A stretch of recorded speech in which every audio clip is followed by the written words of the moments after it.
Bardzo często w trakcie lekcji moi uczniowie pytają mnie, co bym zrobiła w takiej i takiej sytuacji, co bym powiedziała naturalnie, bo znaleźli się w takiej sytuacji w Polsce i mimo, że już trochę radzą sobie po polsku, czy dobrze sobie radzą, to nie wiedzieli, co powiedzieć naturalnie.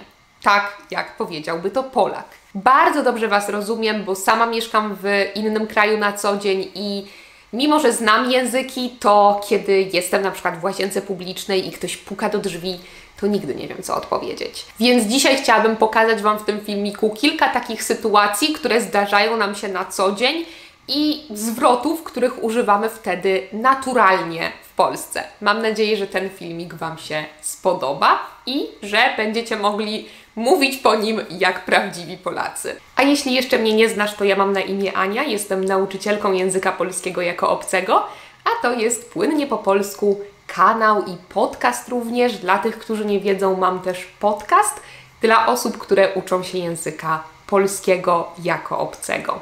A my zaczynamy nasz dzisiejszy filmik, w którym przedstawię Wam kilka różnych sytuacji i powiem Wam, jak bym się w nich zachowała. No więc co do tej łazienki właśnie, co w Polsce mówimy w takiej sytuacji? W Polsce, kiedy jesteście w toalecie publicznej i ktoś puka do drzwi, a Wy jesteście w środku i chcecie powiedzieć mu, że tu ktoś jest, proszę nie wchodzić, to mówicie zajęte. Zajęte. Bardzo często mówimy to właśnie z taką intonacją. Kiedy ktoś puka, mówimy zajęte, więc bardzo dobry zwrot, zapamiętajcie go sobie. Kiedy chcecie coś zamówić, to mówicie po prostu dla mnie będzie. Ja chyba najczęściej tak mówię. Dla mnie będzie plus mianownik, więc bez deklinacji, bez innej formy. Dla mnie będzie mała kawa z mlekiem. Ale oczywiście możecie powiedzieć też poproszę i wtedy biernik. Poproszę małą kawę z mlekiem. Podobnie, kiedy jesteście w jakimś sklepie, na przykład w piekarni albo w innym sklepie, gdzie nie ma samoobsługi, czyli gdzie musicie poprosić sprzedawcę, sprzedawczynię o coś, o jakiś produkt, wtedy też możecie powiedzieć dla mnie będzie, czy dla mnie będą, jeśli produktów jest kilka, albo poproszę, czy po prostu dla mnie. Pamiętajcie tylko, żeby nie mówić proszę. Mówimy poproszę. A jeśli już zamówiliśmy, kupiliśmy to, co chcieliśmy, to płacimy oczywiście. W restauracji albo w kawiarni, gdzie siadamy na miejscu, możecie poprosić o rachunek. Jak to zrobić? Po prostu mówimy najczęściej przepraszam, czy mogę prosić o rachunek? Albo jeszcze grzeczniej przepraszam, czy mogłabym, czy mógłbym poprosić już o rachunek. Bardzo często też kelner podchodzi do Was i pyta, czy coś jeszcze będzie, albo czy wszystko smakuje, czy wszystko dobrze. Kiedy wiecie, że już niedługo będziecie wychodzić, możecie już wtedy powiedzieć dziękujemy, już poprosimy rachunek, albo już będziemy prosić o rachunek. Jeśli jest Was więcej niż jedna osoba, jeśli jesteście sami, to wtedy już będę prosić o rachunek, albo już poprosiłabym o rachunek. A kiedy jesteście w sklepie albo w tej piekarni na przykład i płacicie gotówką i dajecie banknot 10-złotowy, czyli dajecie komuś 10 złotych, ale faktyczna cena, którą powinniście byli zapłacić, to 9,99 albo 9,98.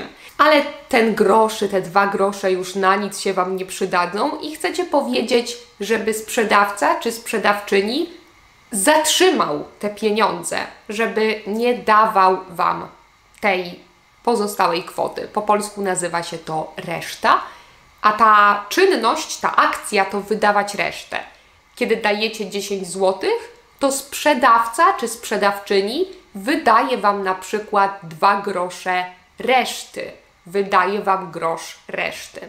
Kiedy nie chcecie tych pieniędzy, chcecie być uprzejmi i pokazać się w Polsce z jak najlepszej strony, możecie powiedzieć dziękuję, reszty nie trzeba. Kolejną ciekawą sytuacją jest z kolei sklep samoobsługowy, gdzie często oglądamy coś, na przykład sklep z ubraniami, czy sklep z biżuterią, czy jakikolwiek inny sklep, gdzie oglądamy produkty. Sprzedawca czy sprzedawczyni często podchodzi do nas i pyta, czy w czymś nam pomóc.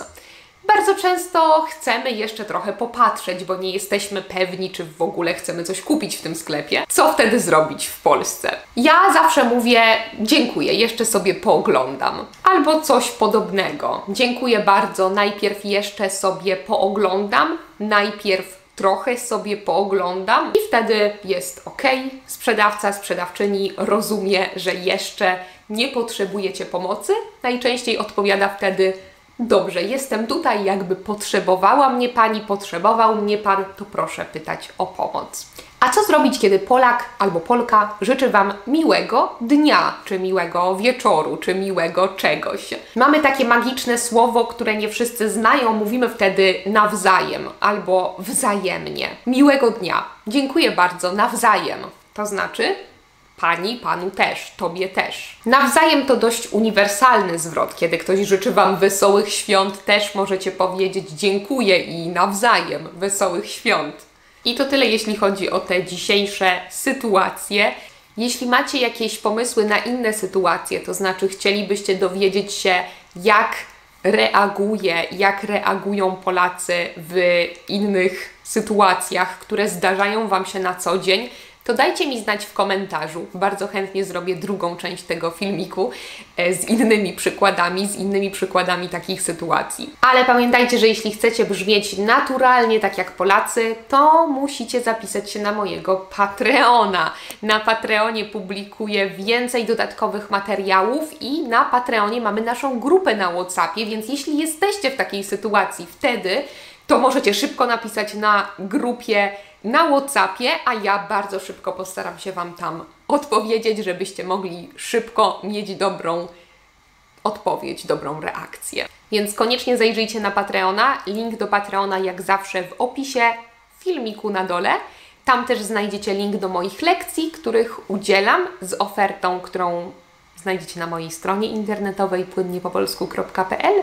A jeśli macie jakieś pytania, czy jakieś komentarze, czy cokolwiek innego, to piszcie oczywiście wszystko, czy w komentarzach, czy mailowo, czy przez moją stronę internetową.